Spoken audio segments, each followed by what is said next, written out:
Hey nerds! I'm back again to bring you another TOYBOX Tuesday here on Close Encounters of the Nerd Kind. If you missed last week's review of Fans Toys Smokey or our unboxing of this week's figure, please go ahead and check out our channel using the link in the description. And while you're there, you might as well hit like, subscribe and ring that bell so that you can stay nerdified. As I mentioned, we revealed the figure for this week's review last week, and it is the Hasbro Marvel Legends series Thanos, which is inspired by the 6-part limited series The Infinity Gauntlet, a comic written by Jim Starlin. This comic provided the inspiration and story that laid the foundation for Thanos' representation within the MCU. However, there were of course a number of notable adaptations that had to be made, which we will run through quickly now. Firstly, as we did point out briefly last week, the costume is completely different. Thanos is typically represented in the comics with a fairly plain tabard adorned with gold shoulder plates and his typical twin-horned helm. As far as the MCU goes, the comic design is far more similar to the Infinity War costume, and in my opinion, the Endgame costume suffered where a lot of costume adaptations have by becoming too overcomplicated, too busy, too messy. This is a classic representation, clean lines, looks intimidating, looks fantastic.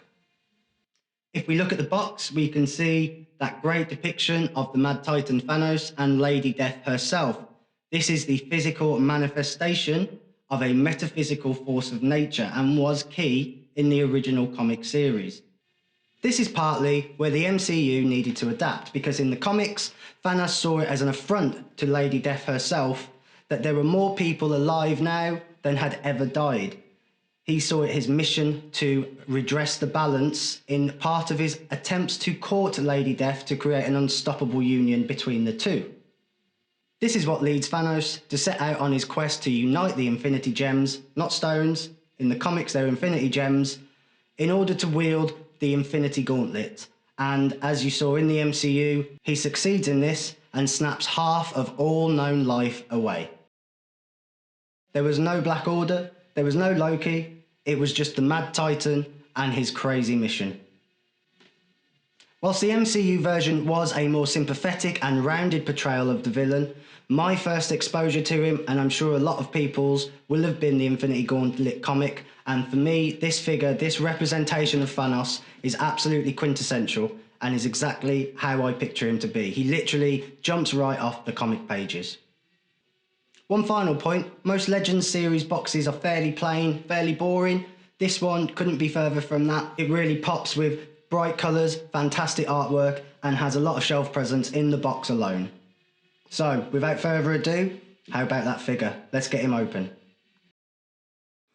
Out of the box, you get two alternate hand pieces, both with the Infinity Gauntlet.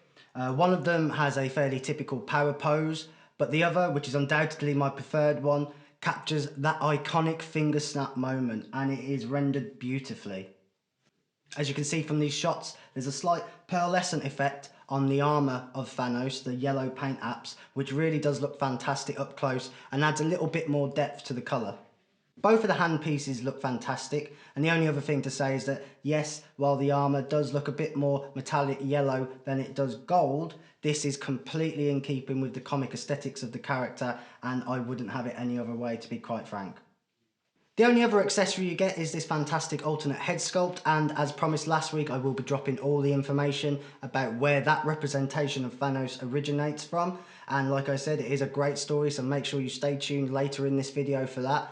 But for now, without further ado, it's time to get into the nitty gritty, get hands on with the figure and see how he plays and poses. Well, first impressions are entirely consistent with the other Marvel Legends series figures, especially these bigger ones like the Venom or Apocalypse, whereby the bulky plastic parts make it very difficult to pose the figure in any sort of dynamic stance. Anything other than your standard power poses, which for the record look absolutely fantastic as you can see from these shots. And you do run the risk of a fairly faint breeze sending your figures high diving off the top of your display. Posing aside, the paint apps on this figure are absolutely superb, and that face sculpt is incredible, probably the epitome of the Marvel Legends series, along with the Apocalypse figure I just mentioned. This is admittedly a lot easier when you're pursuing comic book accuracy rather than film or TV accuracy. However, that's definitely my preference anyway. I think these comic inspired figures look far better than the MCU counterparts.